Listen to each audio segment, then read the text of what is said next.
My name is Samantha, and at 27, I never imagined I would be a college student sleeping in my car for 3 months while working 2 jobs. The trust fund my father left for my education mysteriously dwindled while my stepmother and her children lived comfortably. Then my wealthy Uncle Walter spotted me working at a coffee shop looking exhausted and thin. His discovery changed everything. Before I tell you how my life changed overnight, let me know where you are watching from. Hit that like and subscribe button if you have ever had to start over with nothing but determination. I grew up in a loving home in a quiet suburb of Boston. My early childhood memories are filled with warmth, laughter, and security. My father David owned a successful construction supply company that he built from the ground up. He was hardworking but always made time for family. Every Sunday was our special day together. We would make pancakes in the morning, visit the local park in the afternoon, and watch movies together in the evening. Those simple traditions meant everything to me. My mother, Catherine, was the heart of our home. She had this incredible ability to make everyone feel special. She volunteered at my school, knew all my friends by name, and never missed a single one of my school performances. Her chocolate chip cookies were legendary in our neighborhood, and our house was always the gathering place for friends and family. Mom had this beautiful garden in our backyard, and some of my favorite memories are of helping her plant flowers in spring. She would tell me that watching things grow taught patience and appreciation for life. We lived in a comfortable 4-bedroom house with a big backyard. Nothing extravagant, but we never wanted for anything. My bedroom was painted lavender because it was my favorite color, and Dad built me a window seat where I would read for hours. Every birthday, my parents would decorate the house while I slept, so I would wake up to streamers and balloons. These little gestures showed how much they cared. My father had an older brother, Walter, who was quite successful in real estate development. Uncle Walter lived in a mansion on the other side of town and traveled frequently for business. Despite their different lifestyles, Dad and Uncle Walter were close. They would meet for lunch every Thursday, a tradition they maintained for years. Uncle Walter never had children of his own, so he doted on me as his only niece. For my 10th birthday, he took our whole family to Disney World, a trip I still treasure in my memory. Family holidays were always special. Thanksgiving at our house, Christmas at Uncle Walter's. My mother would cook for days before Thanksgiving, filling the house with amazing smells. Uncle Walter's Christmas parties were elegant affairs in his beautiful home, with a tree that reached the ceiling and gifts for everyone. Those gatherings made me feel part of something bigger than myself, a family with history and traditions. What I did not know then was that my father was carefully planning for my future. When I was born, he established a trust fund for my education. Every month he would add to it, sometimes sacrificing his own comforts to ensure the fund grew. It was substantial enough to cover an undergraduate degree and graduate school if I wanted. Dad was determined that I would have opportunities he never had. He often told me education is the one thing nobody can ever take away from you, Sammy. He dreamed of seeing me graduate from college, the first in our family to do so. Everything changed when I was 12. Mom started having headaches that would not go away. After weeks of concerning symptoms, the diagnosis came: brain tumor, aggressive and inoperable. The doctors gave her 6 months. She fought for 8. Those 8 months transformed our happy home into a place of whispers, medication schedules, and visiting nurses. The medical bills mounted quickly, even with insurance. Dad started working longer hours to cover the expenses while still trying to be present for Mom and me. I would overhear him on the phone at night negotiating with insurance companies or discussing payment plans with the hospital. Despite his efforts to shield me from the financial stress, I could see the worry lines deepening on his face. I grew up quickly during that time. While other 12-year-olds were having sleepovers and going to the mall, I was learning how to check Mom's medication, how to help her to the bathroom, how to be strong when she could not. Dad taught me how to cook simple meals, do laundry, and keep the house running. We became a team, united in our love for Mom and our determination to make her comfortable. Mom died in the spring when the garden she loved was just beginning to bloom. The day of her funeral was surreally beautiful, with clear blue skies and flowering trees. It seemed wrong that the world could look so lovely when our hearts were shattered. Uncle Walter stood beside us at the cemetery, his hand on Dad's shoulder, both brothers looking older than they had just months before. The months following Mom's death were a blur of grief. Dad threw himself into work, often coming home late, his eyes red from crying in private. I would have dinner waiting for him, a skill I had perfected during Mom's illness. We rarely spoke about our loss directly, but sometimes we would sit together looking through family photo albums, sharing memories of Mom. Those quiet evenings strengthened our bond even as we both struggled with our grief. Uncle Walter became more distant during this period. He still came for occasional dinners and remembered my birthday, but the regular Thursday lunches with Dad stopped. Later, I learned that Walter had disagreed with some of Dad's decisions about Mom's medical care, creating tension between the brothers. Dad never spoke badly of Walter, but their once close relationship had clearly changed. Despite the grief and changes, Dad and I established a new normal. We kept some of Mom's traditions alive while creating new ones of our own. I excelled in school, knowing it would make both my parents proud. Dad continued to add to my education fund even during the financially strained time after Mom's medical expenses. Life was different, sadder, but we were managing together.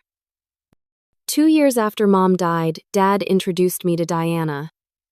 They had met at a business function, and she worked in marketing for a client of his company. Diana was attractive, polished, and seemed genuinely interested in getting to know me. She asked about my school, my friends, and my hobbies, with what appeared to be sincere curiosity. After months of seeing Dad lonely and withdrawn, it was nice to see him smiling again. Diana had 2 children from a previous marriage. Brandon was 17, tall and athletic, with an interest in business like his mother. Zoe was 15, just a year older than me, artistic and quiet. When we first met for dinner, everyone was on their best behavior.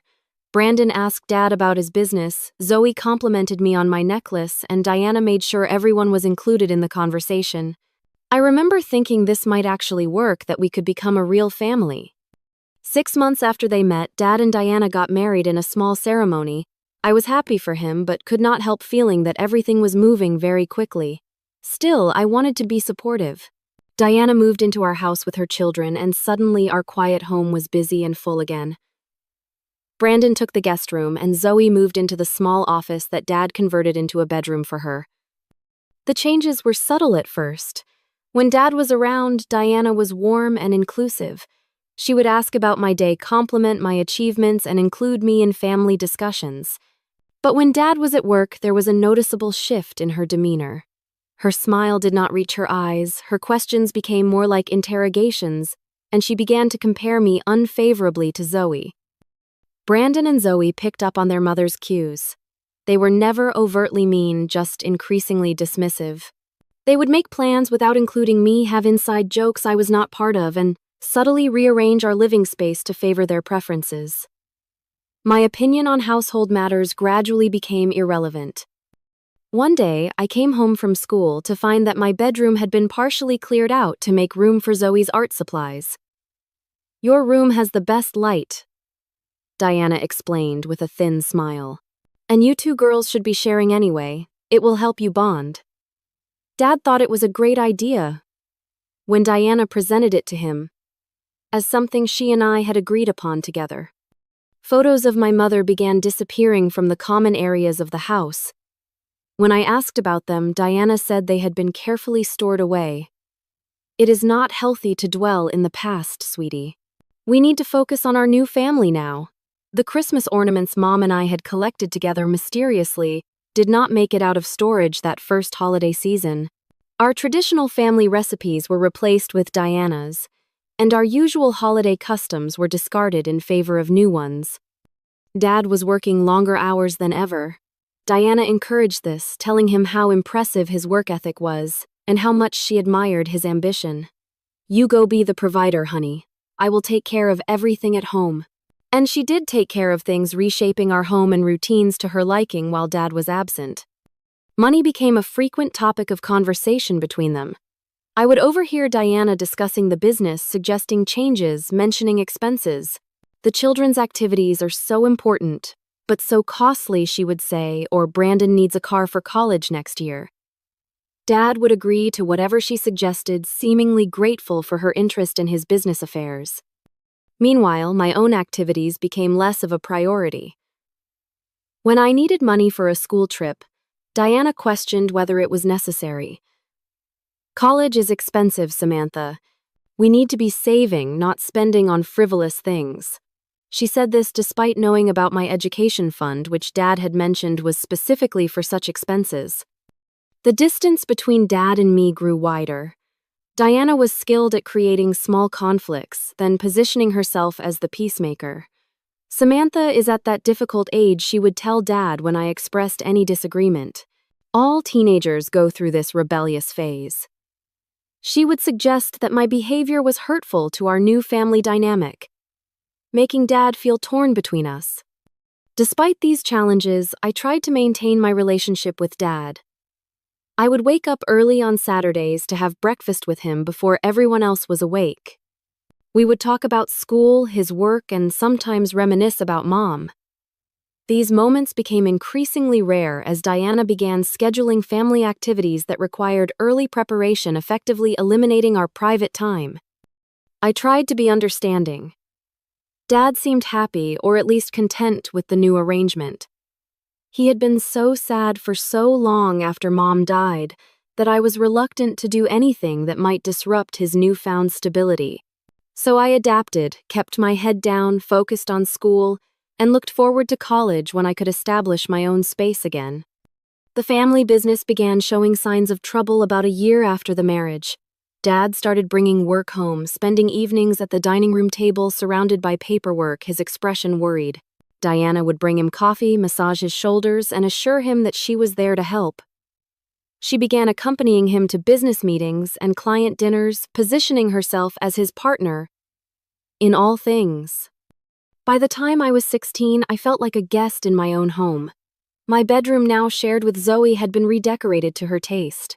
Family meals revolved around Brandon's sports schedule and Zoe's art classes. My achievements at school were acknowledged but quickly overshadowed by updates on Diana's children. It was clear who the real family was, and I was not truly part of it. The call came on a Tuesday afternoon during my junior year of high school. I was in chemistry class when the school secretary appeared at the door, her face somber. In the office, Principal Martinez told me there had been an accident. Dad had been driving to a client meeting when another driver ran a red light, hitting his car at full speed. He was in critical condition at Boston Memorial Hospital. Diana was already at the hospital when I arrived, Brandon and Zoe beside her. She was speaking with the doctors, her voice composed and authoritative. When she saw me, she merely nodded before turning back to the conversation. The doctor was using words like internal bleeding and minimal brain activity. I stood frozen, unable to process what was happening. They let me see him briefly. Dad was connected to so many machines, his face bruised beyond recognition. I held his hand, still warm but unresponsive, and told him I loved him. I reminded him of our trip to the beach last summer, how we had built a sandcastle together like we used to when I was little. I promised to make him proud. I do not know if he heard me, but I needed to say the words. 3 hours later, he was gone. Just like that, my father, my rock, my remaining parent had left this world. I was 17 years old and completely alone. The hospital waiting room became a blur of faces and voices. Uncle Walter appeared briefly, looking shocked and older than I remembered. He hugged me tightly and whispered, "I am so sorry, Samantha," but Diana quickly intercepted him, pulling him aside for a private conversation. I did not see him again until the funeral. The days that followed were surreal. Diana took charge of all the funeral arrangements, rarely consulting me about anything. The service was held at a church Dad had never attended with a minister who had never met him. Diana selected an expensive casket and elaborate flower arrangements, presenting herself as the devastated widow. During the service, she gave a tearful speech about their brief but passionate marriage, positioning herself and her children prominently as the grieving family. I sat in the front row, numb and disconnected from the proceedings. This did not feel like a tribute to my father as I knew him. There was no mention of his love for jazz music, his terrible dad jokes, or his tradition of making heart-shaped pancakes on Valentine's Day. The man being eulogized seemed like a stranger. Uncle Walter attended the funeral but kept his distance from Diana. He approached me after the service, pressing a card into my hand. "Call me when things settle down," he said quietly. "We need to talk." Before I could respond, Diana appeared at my side, steering me towards some distant relatives who wanted to offer condolences. 3 days after the funeral, we met with Dad's lawyer for the reading of the will. I learned that Dad had updated his will shortly after marrying Diana. The family business had been left to her with the understanding that it would eventually pass to me when I was ready to take it over. The house was also left to Diana with a provision that I could continue living there until I completed college. Most significantly, the education trust fund remained intact for me, but with Diana named as trustee until my 25th birthday. The lawyer explained that the fund was substantial enough to cover an elite university education plus graduate school if I chose that path. There was also a separate inheritance that would come to me at 25, providing a solid foundation for my adult life. Diana nodded approvingly throughout the meeting, occasionally squeezing my hand in what might have appeared to be a gesture of support. But her grip was too tight, almost possessive. As we left the lawyer's office, she began immediately talking about managing these assets responsibly during difficult economic times. The change in Diana was immediate and complete once the legal matters were settled. That very evening, she called a family meeting. Brandon and Zoe sat on either side of her on the sofa, a united front. I sat alone in the armchair that had once been Dad's favorite. Now that the formalities are behind us, we need to discuss practical arrangements. Diana began, her voice businesslike. "Samantha, you will be moving to the smaller bedroom upstairs. Brandon needs your room since he will be commuting to college in the fall and he needs the space for his workout equipment and study area." When I protested that it was my childhood bedroom filled with memories, Diana's expression hardened. "This house belongs to me now, and I will decide how the space is used. Your father would want what is best for all of us, not just you." That night, Brandon and Zoe helped their mother move my belongings to the converted attic room, a space with sloped ceilings and poor heating. Many of my things mysteriously did not make the transition, including several keepsakes from my mother and photos of our original family. Within weeks, all visible traces of my parents' life together had been erased from the house. Family photos were replaced with new ones featuring Diana, her children, and occasionally my father. It was as if my mother had never existed and my own childhood had been edited out of the family narrative. The dynamic at home grew increasingly hostile. Diana would critique everything from my appearance to my study habits. "Your father worked himself to death providing for you," she would say. "The least you could do is show some gratitude and respect for this family." Brandon began treating me like an unwelcome houseguest, entering my room without knocking and borrowing my belongings without asking. Zoe was less overtly antagonistic, but clearly aligned with her mother and brother, reporting my comings and goings as if I were under surveillance.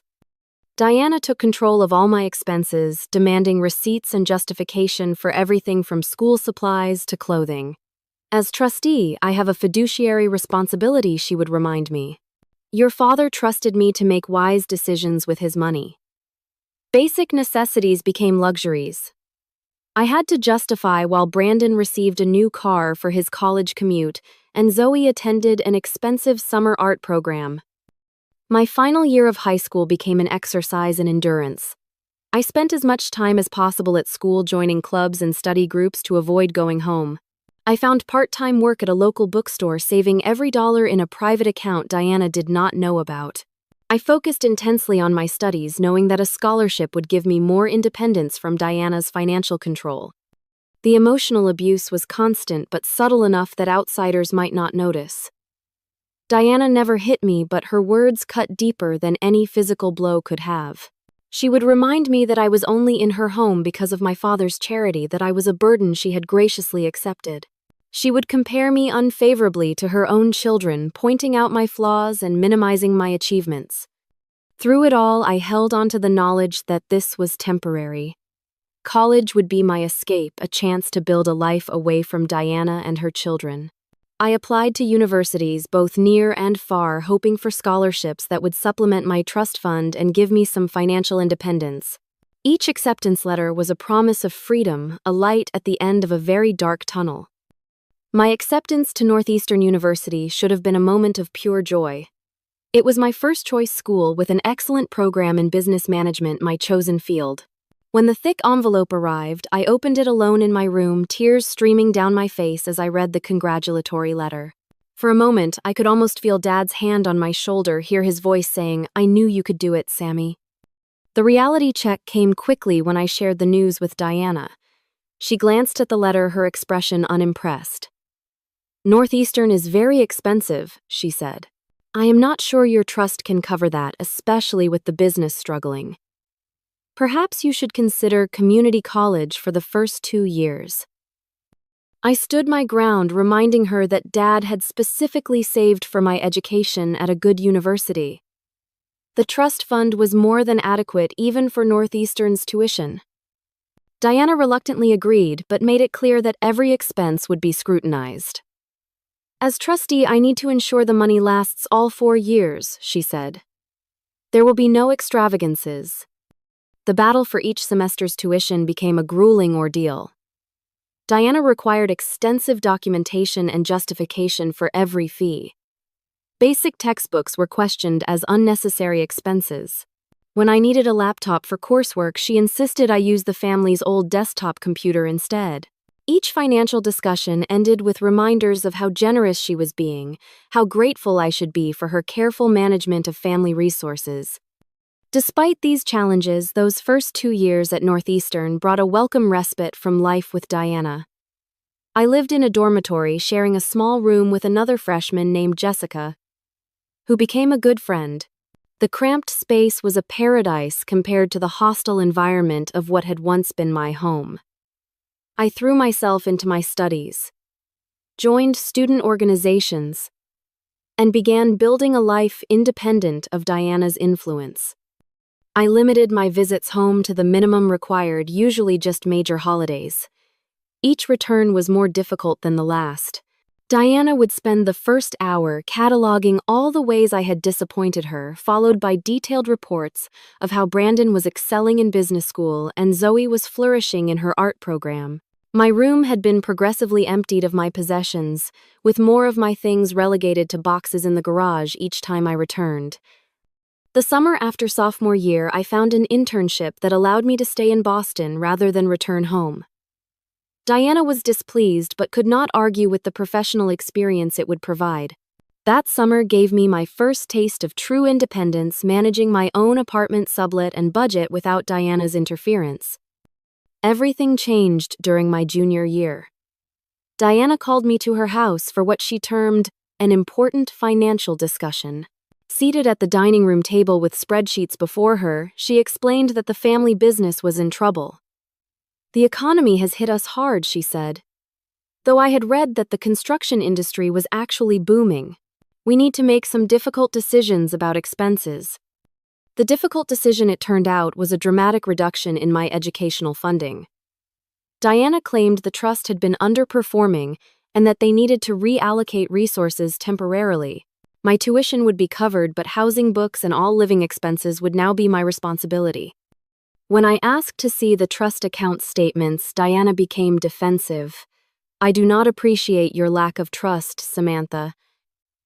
Your father appointed me as trustee because he knew I would make responsible decisions. If you cannot accept that, perhaps you should pay for college entirely on your own." Desperate for answers, I consulted a legal aid office at the university.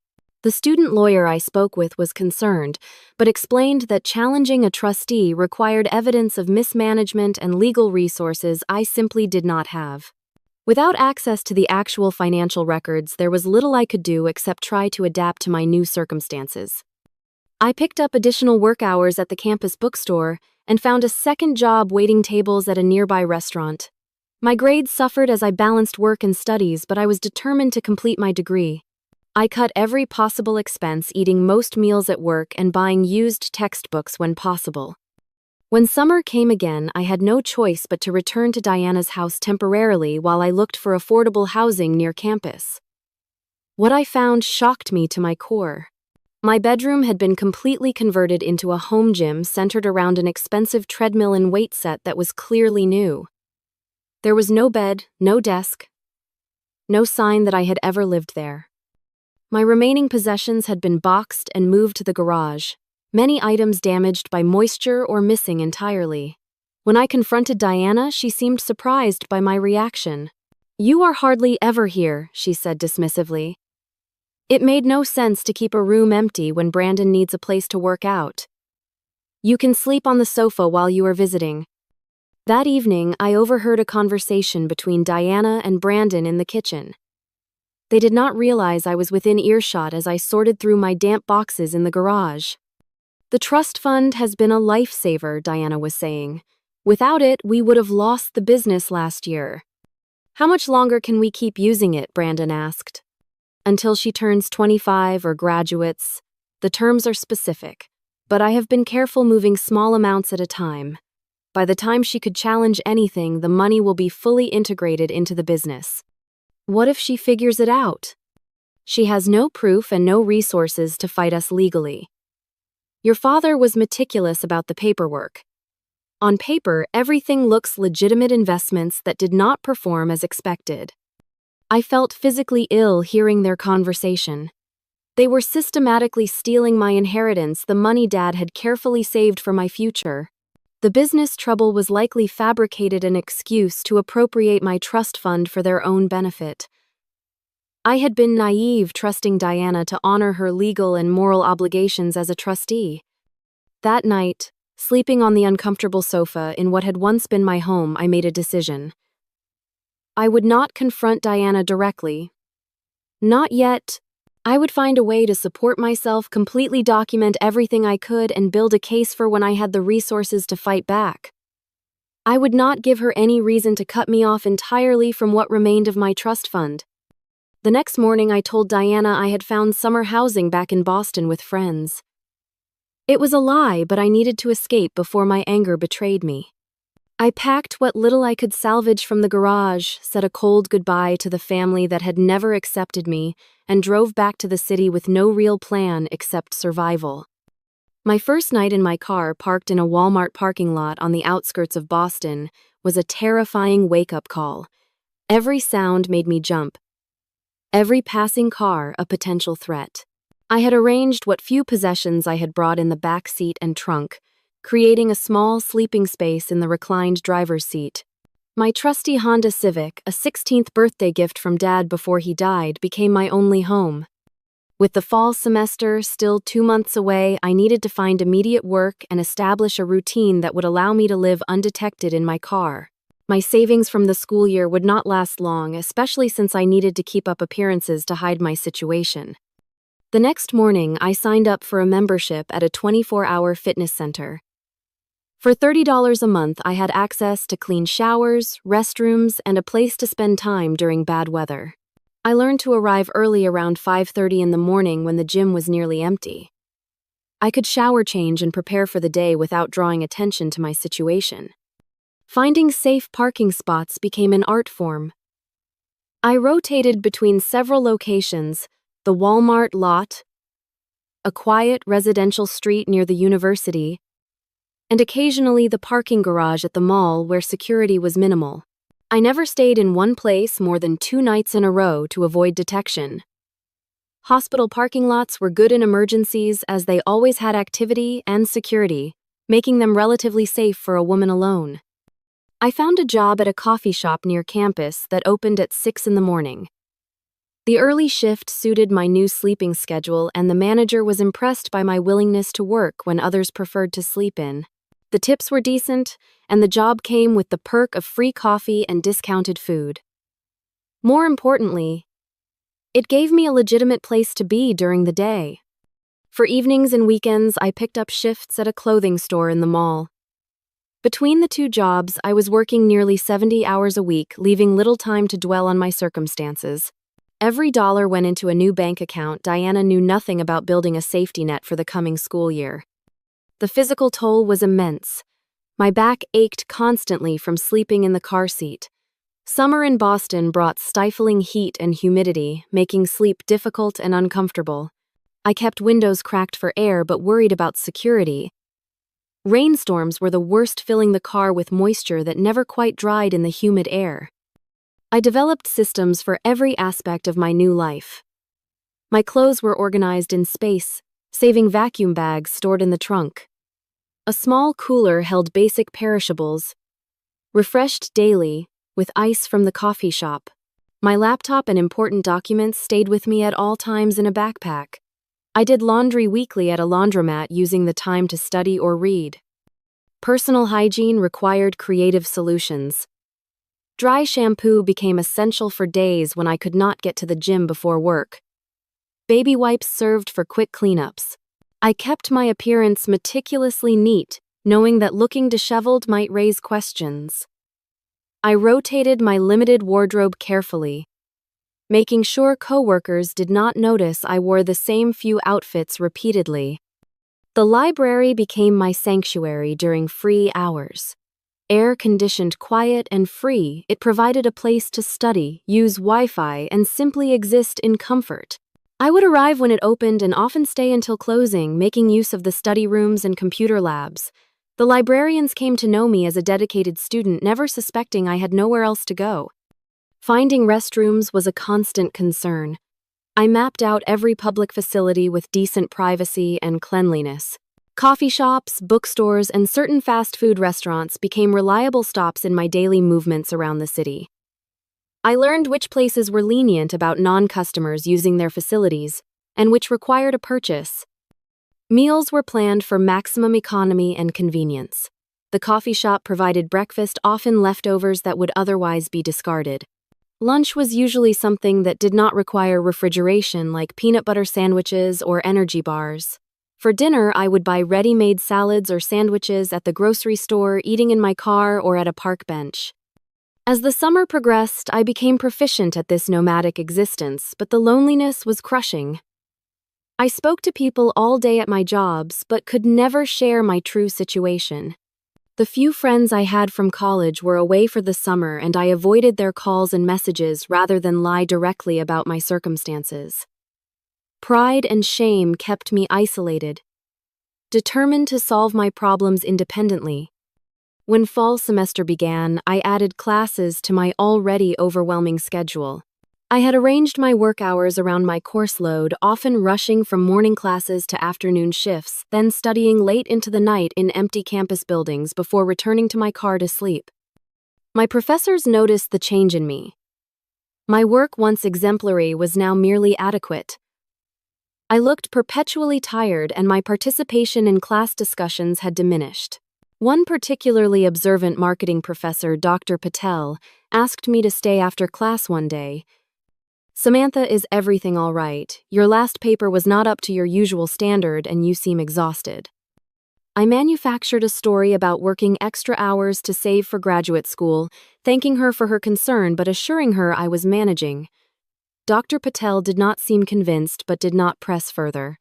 She did, however, extend the deadline for my next assignment, a small kindness that brought me to tears once I was alone. As autumn turned colder, new challenges emerged.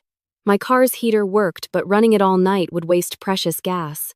I invested in a high-quality sleeping bag rated for low temperatures and layered my clothing at night.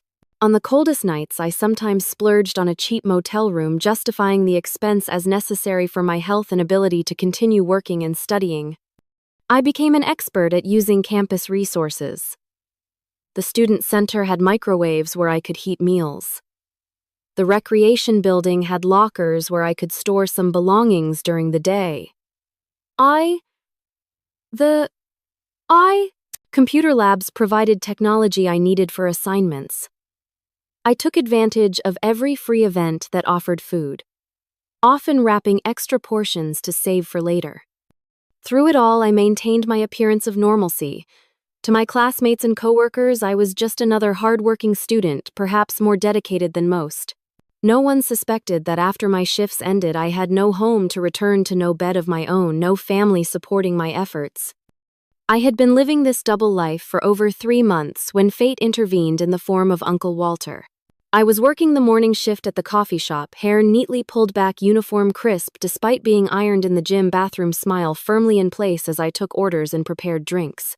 The morning rush had just subsided when a familiar voice ordered a simple black coffee. Looking up, I froze in shock. Uncle Walter stood before me, older and grayer than I remembered, but unmistakable. He seemed equally surprised, staring at me with furrowed brows.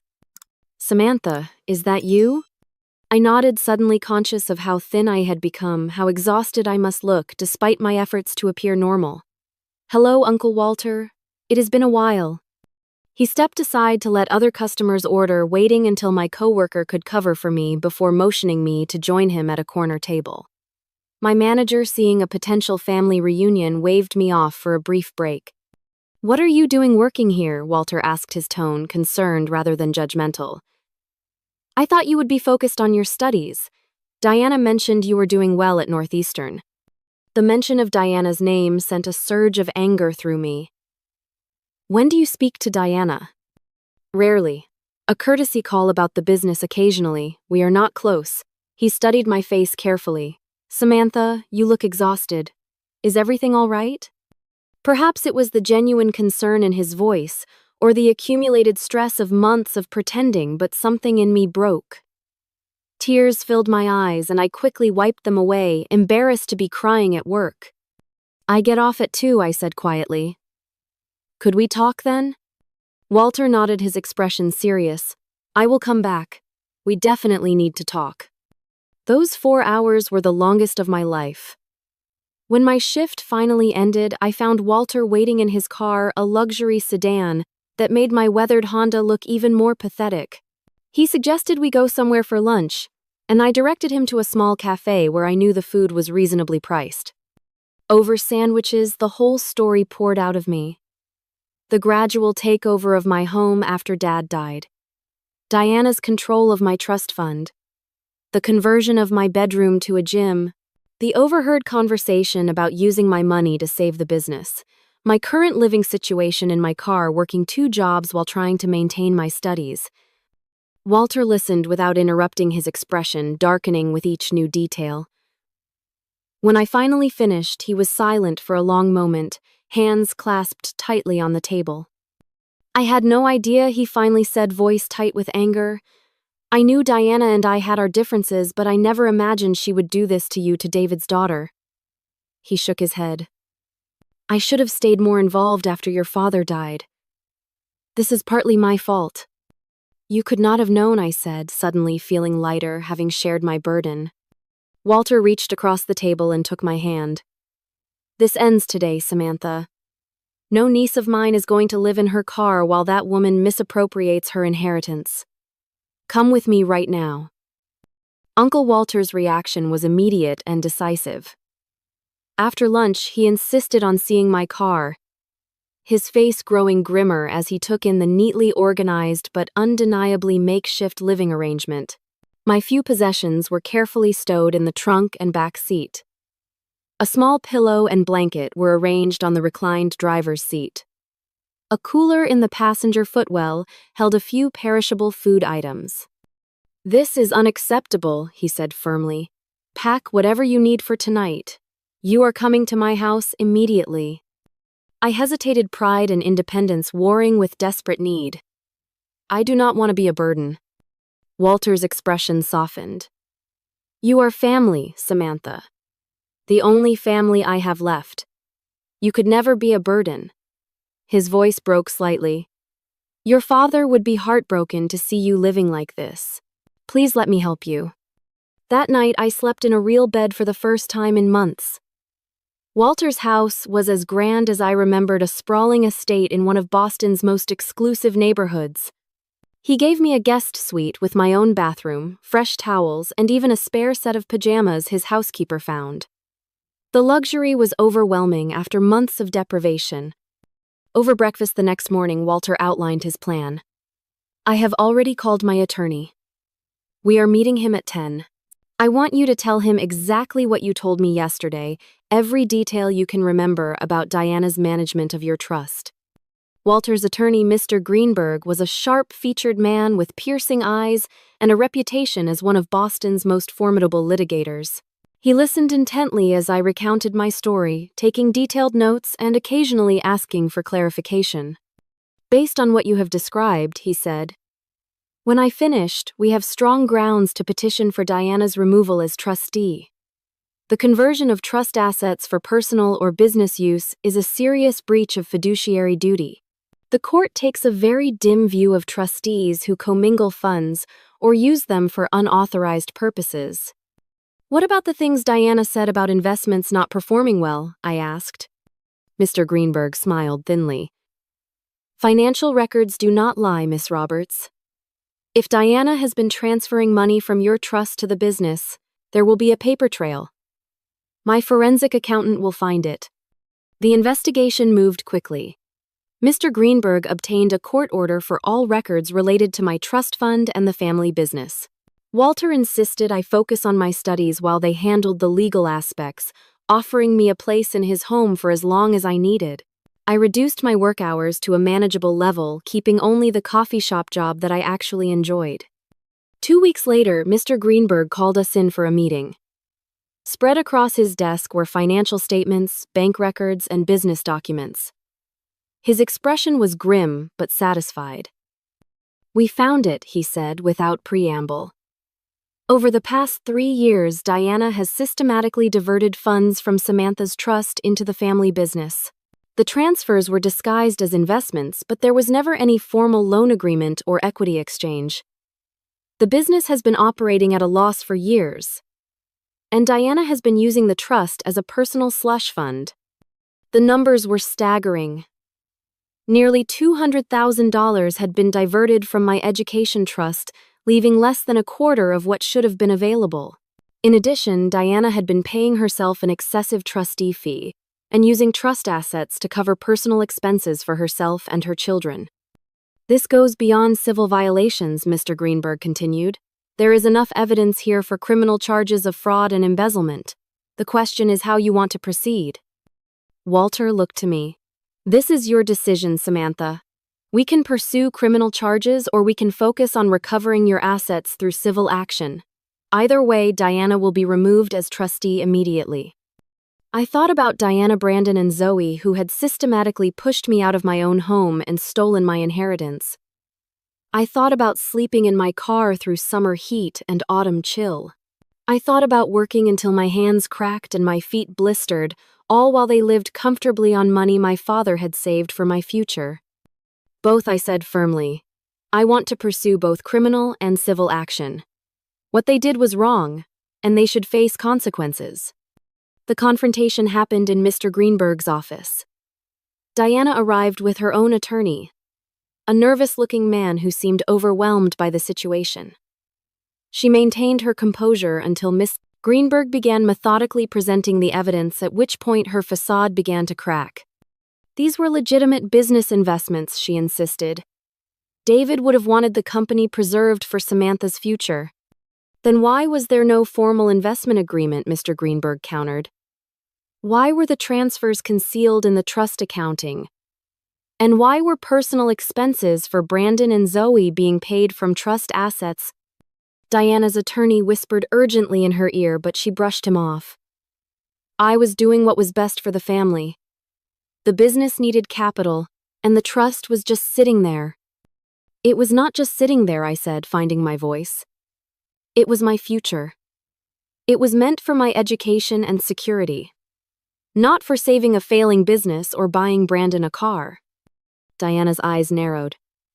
"You were always so entitled, Samantha. Always expecting special treatment because you were David's precious daughter. He spoiled you, and look how you repay his memory, attacking the family business he built." Walter, who had been silently observing, finally spoke. "The business was failing because of your mismanagement, Diana. Not because of Samantha. David built a profitable company that you ran into the ground, and then you stole from his daughter to cover your mistakes." Diana turned to Walter, her expression venomous. "You were always jealous of David's success, his family. That is why you swooped in to turn Samantha against me. You could not stand to see me carrying on his legacy. My brother and I had our differences, Walter said calmly, but he would be disgusted by what you have done. Using his daughter's inheritance to prop up your failing business while she sleeps in her car, that is not carrying on any legacy David would recognize. The revelation that I had been homeless seemed to briefly pierce Diana's armor. For a moment, genuine shock crossed her face before she composed herself again. If Samantha chose to live in her car rather than accept the reasonable boundaries of our home, that was her decision. The meeting ended with Mr. Greenberg presenting Diana with two options: agree to a settlement that would include her immediate removal as trustee, full restitution of misappropriated funds, and her resignation from the family business, or face both civil and criminal proceedings. Diana's attorney finally managed to make himself heard, pulling his client aside for a private consultation. When they returned, Diana grudgingly agreed to the settlement terms, though her eyes promised retribution. The legal process took several more weeks, but the results were comprehensive. Diana was removed as trustee with Walter appointed in her place. The court ordered full restitution of all diverted funds plus interest.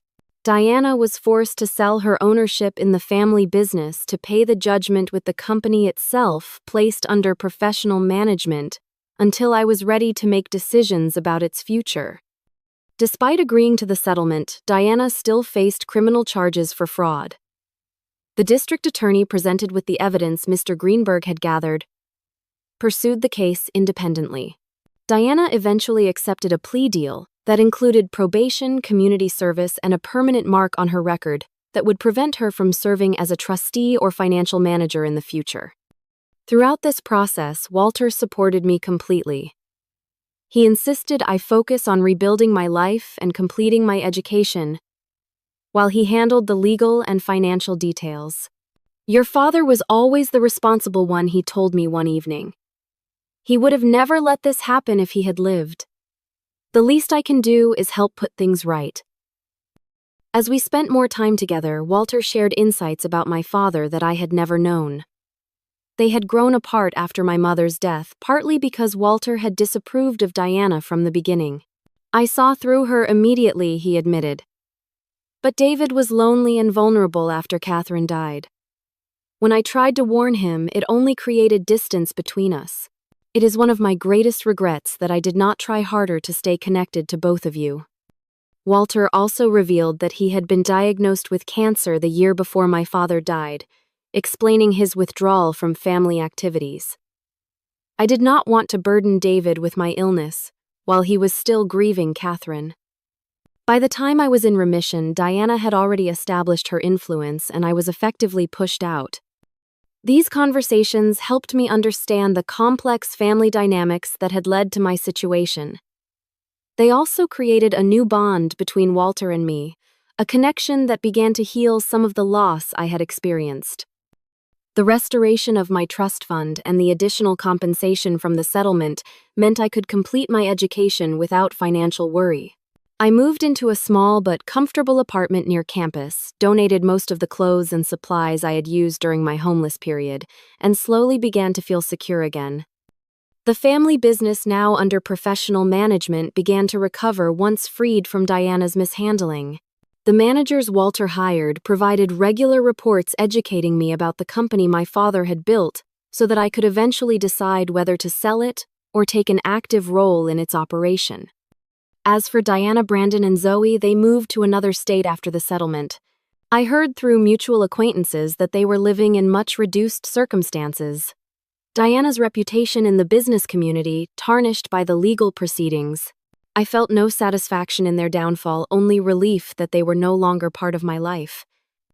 Rebuilding my life after months of homelessness and years of emotional abuse was not an overnight process. Even with financial security restored and a safe place to live, the psychological impacts lingered. I would wake in panic in my new apartment, momentarily disoriented and expecting to find myself in my car. I hoarded food and kept an emergency bag packed, unable to fully trust that my situation was stable.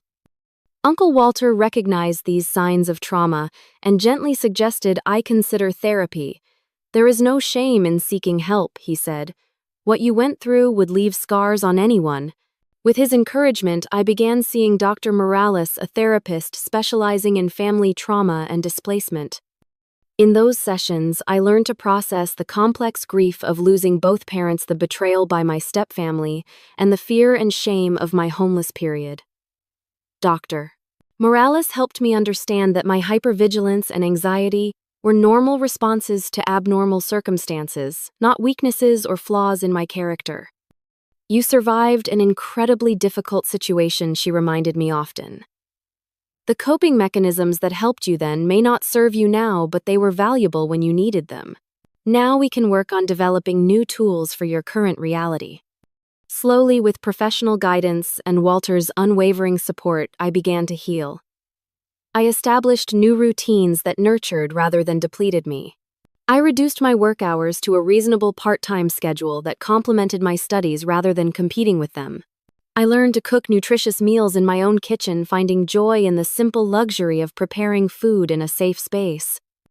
My academic performance rebounded as my living situation stabilized.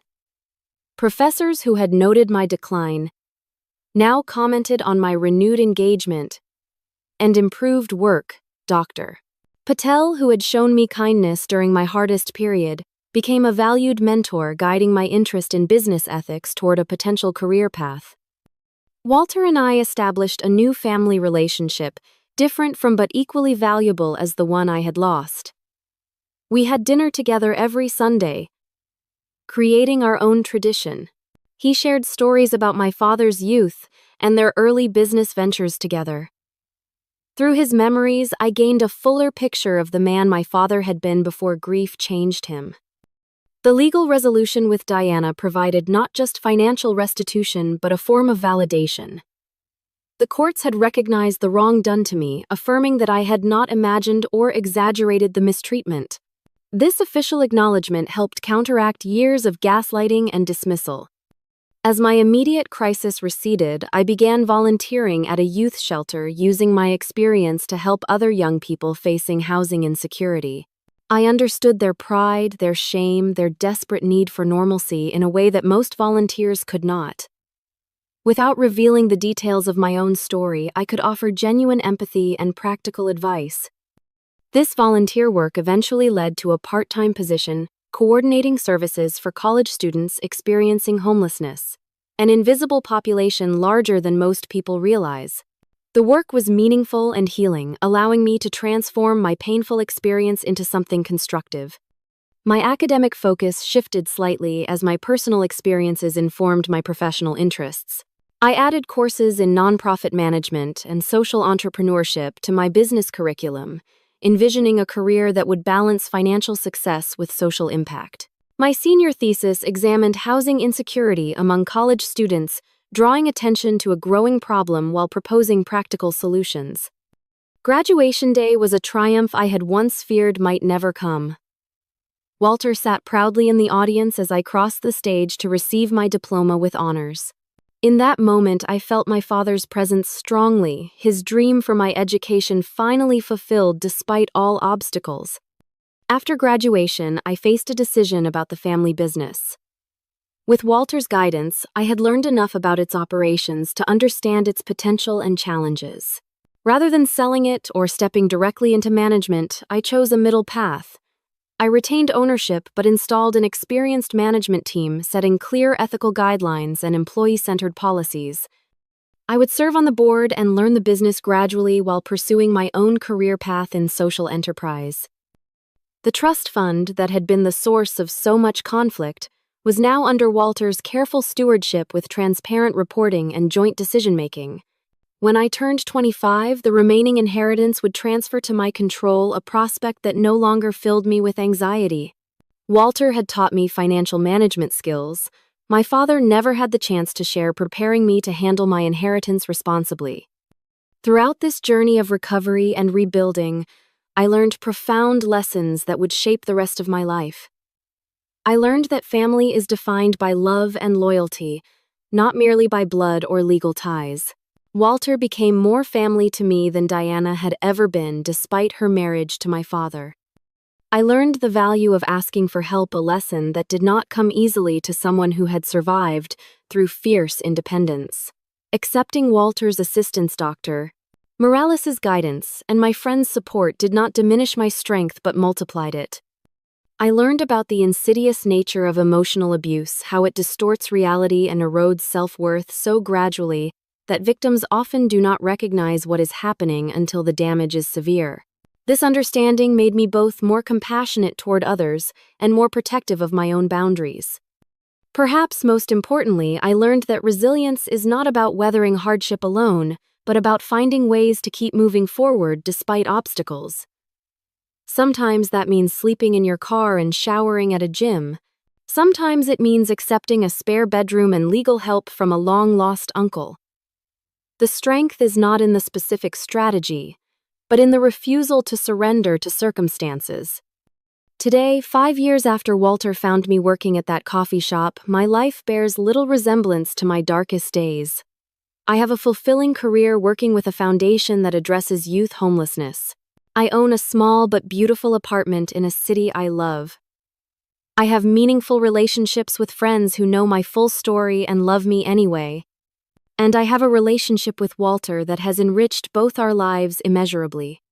The pain of my past has not disappeared entirely. I still have moments of grief for my parents, flashes of anger at Diana's betrayal, occasional nightmares about living in my car. But these emotional echoes no longer control my life or define my identity. They are simply part of a story that shaped me, but does not limit me. If you are facing your own impossible situation right now, please know that circumstances can change in ways you cannot imagine. The person who might help you could be someone you have not spoken to in years, or someone you have not yet met. The strength you need might come from resources you do not yet recognize. Have you ever experienced a moment when everything changed because someone noticed your struggle? Or have you been that person for someone else? Share your story in the comments below. Your experience might be exactly what another viewer needs to hear today. Do not forget to like and subscribe if this story resonated with you, and share it with someone who might need a reminder that even the darkest situations can lead to unexpected light. Thank you for listening to my journey, and remember, your story is still being written, and the next chapter might be better than you can imagine.